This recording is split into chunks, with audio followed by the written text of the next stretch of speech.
जय माता दी दोस्तों, स्वागत है आप सभी का इस विशेष और पवित्र वीडियो में जहां हम बात करने जा रहे हैं 2024 के शारदीय नवरात्रि की। मां दुर्गा इस बार पालकी पर सवार होकर हमारे बीच आ रही हैं और यह कोई साधारण घटना नहीं है। ज्योतिष शास्त्र के अनुसार जब माता रानी पालकी पर सवार होकर आती हैं तो यह संकेत होता है कि आने वाले समय में बड़े बदलाव हो सकते हैं। समाज में उथल-पुथल हो सकती है और राजनीति में भी कुछ अप्रत्याशित घटनाएं घट सकती हैं। यह हमें चेतावनी देता है कि हमें इन दिनों में विशेष सतर्क और सावधान रहना चाहिए। अगर हम पुराने ग्रंथों और शास्त्रों की बात करें तो मां दुर्गा का हाथी पर आगमन अत्यंत शुभ और मंगलकारी माना जाता है। यह सुख, समृद्धि, शांति और कल्याण का प्रतीक होता है। लेकिन इस बार माता रानी पालकी पर सवार होकर आ रही हैं और यह संकेत करता है कि हमें अपनी जिंदगी में कुछ खास बदलाव करने होंगे। इन दिनों में हमें विशेष रूप से मां दुर्गा की आराधना और पूजा करनी होगी ताकि उनकी कृपा हमारे जीवन में बनी रहे और आने वाले समय की चुनौतियों से निपटने के लिए हम सक्षम हों। तो दोस्तों, इस वीडियो में हम आपको बताएंगे कि इस नवरात्रि में क्या-क्या विशेष उपाय करने चाहिए, कौन-कौन सी चीजें करनी चाहिए और किन बातों से हमें बचना चाहिए। साथ ही हम इस बात पर भी चर्चा करेंगे कि कैसे हम मां दुर्गा की पूजा अर्चना कर उनके आशीर्वाद को अपने जीवन में लाकर सुख और शांति पा सकते हैं। यह वीडियो आपके लिए एक महत्वपूर्ण गाइड साबित होगा जिससे आप जान सकेंगे कि कैसे मां दुर्गा की कृपा प्राप्त की जा सकती है और किस प्रकार हम उनकी विशेष कृपा से अपने जीवन को बेहतर बना सकते हैं। तो दोस्तों, इस पूरे वीडियो को ध्यान से देखिएगा क्योंकि यह आपके जीवन में एक नई दिशा और सकारात्मक बदलाव लाने में मदद करेगा और जीवन सुखमय हो जाता है। और दोस्तों, भक्ति का भरपूर लाभ भक्तजनों को मिलता है, दिल में सुकून मिलता है, माता वैष्णो भरपूर आशीर्वाद देती है। दोस्तों, इस बार नवरात्रि पूरे 9 दिनों तक चलेगी, यानी 9 दिनों तक नवरात्रि का पर्व मनाया जाएगा। एक भी दिन कम न एक भी दिन ज्यादा, पूरे 9 दिनों तक चलेगी। माता वैष्णवी की पूजा, मां शेरावाली की विशेष रूप से पूजा आराधना की जाएगी। शारदीय नवरात्रि का पहला व्रत 3 अक्टूबर गुरुवार को रखा जाएगा और अंतिम व्रत 11 अक्टूबर बुधवार के दिन रखा जाएगा। और दोस्तों, 11 अक्टूबर को कन्या पूजन किया जाएगा, जो कि इस दिन नवरात्रि समाप्त हो जाएंगे। आपको बता दें, इस बार घट स्थापना का शुभ मुहूर्त सुबह 6:14 से सुबह 7:02 तक रहेगा। घट स्थापना की अवधि 1 घंटा 6 मिनट की है। घट स्थापना का अभिजीत मुहूर्त सुबह 11:45 से दोपहर 12:43 तक रहेगा। दोस्तों, चलिए अब जानते हैं नवरात्रि में कौन कौन सी सब्जी नहीं खाना चाहिए, ये और कौन कौन सी सब्जी खाना चाहिए और कौन सा फल खाने से व्रत टूट जाता है। उससे पहले दोस्तों, जान लेते हैं शारदीय नवरात्रि क्यों मनाई जाती है। दोस्तों, शारदीय नवरात्रि मनाने के पीछे एक पौराणिक कहानी है कि मां दुर्गा ने महिषासुर नामक राक्षस का वध किया था और ऐसा माना जाता है कि वहां महिषासुर नाम का एक राक्षस था। उसे भगवान ब्रह्मा विष्णु ने अमृता का वरदान दिया था और इस आशीर्वाद के कारण महिषासुर पृथ्वी से लेकर स्वर्ग तक सभी को परेशान करने लगा। ऐसे में सभी देवी देवता उसके अत्याचारों से चिंतित होकर ब्रह्मा, विष्णु और महेश के पास जाते हैं। तब दोस्तों, तीनों देवताओं ने आदिशक्ति का आह्वान किया। तब दोस्तों, भगवान शिव, विष्णु और अन्य देवताओं के क्रोध के कारण उनके मुख से एक ज्योति प्रकट हुई और वह ज्योति एक स्त्री में बदल गई। इस तरह मां आदिशक्ति प्रकट हुई। इसके बाद अन्य देवताओं ने उन्हें अस्त्र शस्त्र प्रदान किए। तब मां दुर्गा ने महिषासुर को चुनौती दी और 9 दिनों तक युद्ध चलने के बाद 10वें दिन मां ने महिषासुर का वध कर दिया। ऐसा माना जाता है कि इन 9 दिनों के दौरान देवी मां ने 9 रूप धारण किए और राक्षसों का वध किया। इसी कारण से इसे 9 दिनों तक नवरात्र के रूप में मनाया जाता है। और आपको बता दें कि शास्त्रों में नवरात्रि का विशेष महत्व माना गया है। दोस्तों, ऐसा माना जाता है कि 9 दिनों तक चलने वाले नवरात्र के दौरान व्यक्ति मानसिक और शारीरिक रूप से मजबूत होता है। मनुष्य की आध्यात्मिक शक्ति बढ़ती जाती है। इस प्रकार लोग इच्छा, क्रोध, अहंकार, ईर्ष्या, लोभ आदि से मुक्त हो जाते हैं और उनका मन और शरीर शुद्ध हो जाता है और उनकी बुद्धि स्वाभाविक रूप से काम करने लगती है। आइए जानते हैं नवरात्रि में क्या खाएं और क्या नहीं खाएं और क्या पी चाहिए और कौन सा फल खाना विशेष और शुभ कार्य माना गया है। आज हम आपको विस्तार से बताएंगे, लेकिन आगे बढ़ने से पहले कमेंट बॉक्स में अपनी राशि जरूर डाल दीजिएगा। यदि भक्तों हमारे पास आपकी राशि के अनुसार कोई उपाय होगा तो वह आकर हम आपके कमेंट का रिप्लाई में बता देंगे, ताकि आपको राशि के अनुसार फल प्राप्त हो। दोस्तों, राशि के अनुसार किया गया कार्य बहुत ही शुभ माना जाता है और माता रानी बहुत प्रसन्न होती है। और दोस्तों, आपसे निवेदन है कि कमेंट में माता रानी आपका स्वागत है हमारे घर में जरूर लिखें, ताकि माता रानी का आशीर्वाद आपके ऊपर सदा बना रहे हैं। और वीडियो आपको अच्छी लगे तो लाइक करना ना भूलें। भक्तों, शास्त्रों के अनुसार बताए गए व्रत चाहे किसी भी प्रकार के क्यों ना हो, उनसे जुड़े नियम का पालन करना अति आवश्यक माना जाता है, क्योंकि भक्तों, जो मन के मुताबिक किया जाए वह संघर्ष नहीं कहलाता है।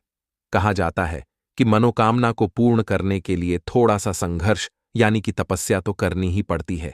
इसीलिए दोस्तों, ऐसी मान्यता है कि व्रत को पूर्ण विधि विधान से किया जाना चाहिए, तब आपको व्रत का पूर्ण लाभ फल प्राप्त होता है। अति उत्तम और शीघ्र दीर्घायु वरदान प्राप्त होता है। आपकी सभी मनोकामनाएं शीघ्र माता रानी पूर्ण करती हैं। ऐसे व्यक्ति को मरने के बाद माता रानी के चरणों में स्थान मिलता है। वह सदैव मां की सेवा करता है और ऐसा भक्त स्वर्गलोक में जाता है। इसीलिए हर शास्त्र यही कहता है कि सच्चे दिल से अगर आपके मन में ईश्वर के प्रति श्रद्धा हो तो बिना पूजा पाठ के ही सारा फल मिल जाता है। और अगर मन में ईश्वर के प्रति शंका हो तो उस मनुष्य को कई जन्मों तक सुख नहीं मिलता, वह नरक में ही भटकता रहता है।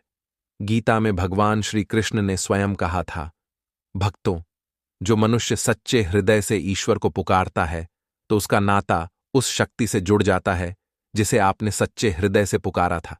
इसलिए दोस्तों, भगवान भी कहते हैं कि सच्चे हृदय से ही ईश्वर को पुकारो तो वह आपकी हर मनोकामना को पूर्ण करते हैं।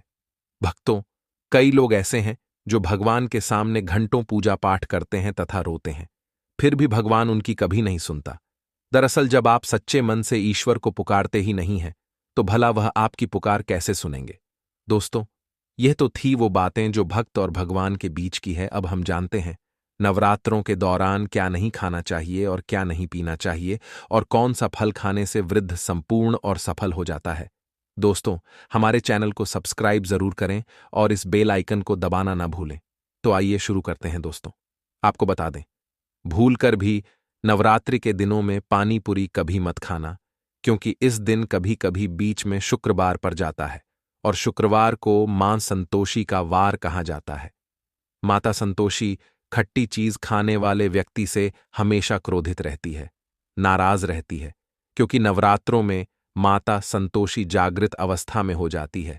और भक्तों, आपको बता दें कि माता संतोषी की शक्ति नवरात्रों में कई करोड़ गुना बढ़ जाती है। और नवरात्रों में जब शुक्रवार पर जाए तो इमली नहीं खाना चाहिए। माता संतोषी रुष्ट हो सकती है, आपको दंड दे सकती है। नींबू नहीं खाना चाहिए। वैसे तो नवरात्रि के व्रत में नींबू खा लेना चाहिए, पर अगर शुक्रवार हो तो माता संतोषी के क्रोध से बचने के लिए नींबू नहीं खाना है। इस दिन नींबू का त्याग करना चाहिए। अब दोस्तों, आपको यह भी बता दें कि नवरात्रि में पानी पूरी क्यों नहीं खानी चाहिए, क्योंकि उसमें लहसुन प्याज होता है और खट्टा भी होता है, जो व्रत को भंग कर सकता है, पाप लग सकता है।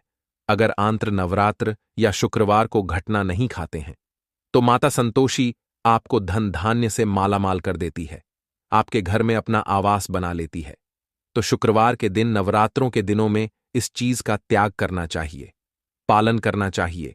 नवरात्रों में लहसुन प्याज और खट्टा, फिर चाहे आपने व्रत भी नहीं रखा है फिर भी आपको शुक्रवार के दिन या अन्य दिनों में लहसुन प्याज नहीं खाना चाहिए। भक्ति नवरात्रि के दिन अगर आपने व्रत रखा है तो यह फल जरूर खाने चाहिए। दोस्तों, आपको बता दें कि शास्त्रों में बताया जाता है कि भगवान के भोग में सेब आदि जरूर अर्पित किया जाता है। अगर आपका व्रत है तो आपको उसे जरूर खाना चाहिए। केला, पपीता, तरबूज और मीठे अंगूर जरूर खाना चाहिए। इन फलों से व्रतधारी को शक्ति मिलती है और व्रत संपूर्ण हो जाता है। और शास्त्रों में बताया जाता है कि नवरात्रों के दिनों में केला जरूर खाना चाहिए। नवरात्रों के दिनों में केला का घर में प्रवेश होना बड़ा ही शुभ माना गया है। केला खाने से नवरात्रि का व्रत सफल हो जाता है, क्योंकि इसमें माता रानी और भगवान विष्णु का आशीर्वाद मिला हुआ होता है। नवरात्रि के दौरान से जो भी खाता है उसे दुखों का सामना नहीं करना पड़ता है। केला आपको जरूर खाना चाहिए। माता लक्ष्मी प्रसन्न होती हैं और आशीर्वाद देती है। दोस्तों, आपको बता दें कि नवरात्रों में तेल की तली हुई हरी मिर्च खा सकते हैं, लेकिन कम मात्रा में खाना है। व्रत के दौरान ज्यादा तीखा नहीं खाना चाहिए। भक्तों, व्रत में तीखा खाने से व्रतधारी की जो पेट की आते हैं होती है उसमें जख्म हो सकते हैं। क्योंकि इस दौरान हम व्रत का पालन करते हैं तो हमारे पेट में कुछ नहीं होता है। इसीलिए हल्का खाना खाना सर्वोपरि है और उत्तम माना जाता है। व्रतधारी को रसीले आलू अवश्य खाना चाहिए। इससे हमारे शरीर में ऊर्जा की भरपूर जरूरत होती है, पूरी हो जाती है। आप आलू का पानी पी सकते हैं। रसीले आलू जरूर खाना चाहिए। दोस्तों, नवरात्रों में भिंडी की सब्जी जरूर खाना चाहिए, क्योंकि दोस्तों कई ऐसे पोषक तत्व होते हैं जो हमारी हड्डियों को मजबूत बनाते हैं, तथा नवरात्रों में बैंगन की सब्जी जरूर खाना चाहिए। याद रहे, जब नवरात्रों में सोमवार पर जाए तो बैंगन की सब्जी मत खाना, पाप लगेगा। नवरात्रों में सब्जी में हरा धनिया जरूर डालना चाहिए। हरे धनिये से भी व्रतधारी को पोषक तत्व मिलते हैं। नवरात्रों में हरा धनिया अवश्य खाएं। इससे भक्तों जो शुगर लेवल होगा वह कम हो जाएगा। और नवरात्रों में रिफाइन का तेल और सरसों का तेल भूलकर भी व्रत के दौरान नहीं खाना चाहिए। मूंगफली का तेल और देसी घी और गोले का तेल खाना अच्छा माना जाता है। और दोस्तों, नवरात्रों में व्रतधारी को डिब्बाबंद लस्सी, डिब्बाबंद जूस नहीं पीना चाहिए। उसमें कई केमिकल मिले होते हैं जिसके कारण आपका व्रत टूट सकता है। जब भी आप फलों का जूस पिए तो याद रखें उसमें नमक डालें, नहीं तो व्रत टूट जाएगा। साथ ही साथ जूस में बर्फ भी नहीं डालना चाहिए। दोस्तों, आपको फलों का सादा जूस पीने से व्रत सफल होता है। दोस्तों, नवरात्रि के दौरान सिंघाड़े का आटा या कुत्ता राम में कीड़े वगैरह पर जाते हैं, जिसके कारण आपका व्रत टूट सकता है, क्योंकि यह छोटे छोटे कीड़े हमें दिखाई नहीं देते और आपके मुंह तक पहुंचाते हैं। ऐसा खाना मतलब कीड़े मकोड़ों का मांस खाने के बराबर माना गया है। दोस्तों, नवरात्रि के दौरान आप शाम के समय खाने में दही ले सकते हैं और आलू वगैरह खा सकते हैं। आलू के चिप्स खा सकते हैं, साबूदाने की टिकिया बनाकर कर खा सकते हैं और साबूदाने की खिचड़ी खा सकते हैं। आलू के पापड़ भी खा सकते हैं। दोस्तों, शारदीय नवरात्रि के दौरान आप दूध पी सकते हैं, जो आपको ताकत देगा। चाय वगैरह भी पी सकते हैं। साथ ही साथ यह भी जानिए, माता रानी को 3 चीजें कभी अर्पित मत करना। इससे माता रानी क्रोधित हो जाती है। ऐसे में अगर आप नवरात्र की रात यह एक चीज अगर दिखाई दे जाए तो समझो माता रानी आपसे प्रसन्न है। जानिए सब कुछ इस वीडियो में। दोस्तों, धर्मशास्त्रों के अनुसार शादी अनवर रात्रि का पर्व बहुत ही शुभ और अत्यंत दुर्लभ एवं मंगलकारी और धन संपदा प्राप्त करने वाला महापर्व और धन वैभव कीर्ति यश प्राप्त करने वाला माह विशेष उत्सव माना जाता है। दोस्तों, माता रानी हमारे जीवन के सभी कष्टों को दूर करती है, हमारे घर में धन की वर्षा करती है। इसीलिए सच्चे दिल से कमेंट बॉक्स में मां को अवश्य याद करें। कमेंट बॉक्स में लिखें माता रानी की जय और माता रानी के लिए एक लायक अवश्य करें और हमारे चैनल को जरूर सब्सक्राइब करें। तो चलिए शुरू करते हैं। सबसे पहले अपनी राशि कमेंट बॉक्स में जरूर डाल दीजिएगा। यदि आपकी राशि के अनुसार हमारे पास कोई उपाय होगा तो वह आकर हम आपके कमेंट का रिप्लाई में बता देंगे। आपको हर जानकारी देगा जो दुनिया के किसी भी कोने में नहीं मिलेगी। यह शास्त्र आधार पर जानकारी है। दोस्तों, सबसे पहले जानते हैं माता रानी को ऐसा क्या नहीं चढ़ाना चाहिए जिससे मां नाराज ना हो। देखिए, एक बार हमने गलती से माता रानी को यह चीज चढ़ा दी थी, तब हमें माता के क्रोध का सामना करना पड़ा था। इसीलिए शारदीय नवरात्रि पर आप ऐसी गलती मत करना। शास्त्रों के अनुसार माता रानी को प्रसन्न करना इतना आसान नहीं होता, और जो व्यक्ति माता रानी को प्रसन्न कर लेते हैं तो वह व्यक्ति अचल संपत्ति के मालिक बन जाते हैं। उसके ऊपर माता लक्ष्मी की कृपा बड़ी जोरों शोरों से बरसती है। कई पीढ़ियों से जो गरीबी भोग रहे होते हैं, यदि माता रानी शारदीय नवरात्रि पर प्रसन्न हो जाए तो 7 जन्मों तक की गरीबी मिट जाती है, धन वैभव से घर भर जाता है। उत्तम जीवन साथी तथा धन संपदा के साथ यश, कीर्ति, वैभव, सौभाग्यशाली जीवन, सभी कष्टों से राहत, बीमारियों से राहत मात्र माता रानी के पूजन से समाप्त हो जाती है। जो व्यक्ति खास तौर पर शारदीय नवरात्रि पर माता रानी को प्रसन्न कर लेता है, वह व्यक्ति कुछ ही समय में धनी हो जाता है, पर सच्चे हृदय से मां की भक्ति हो।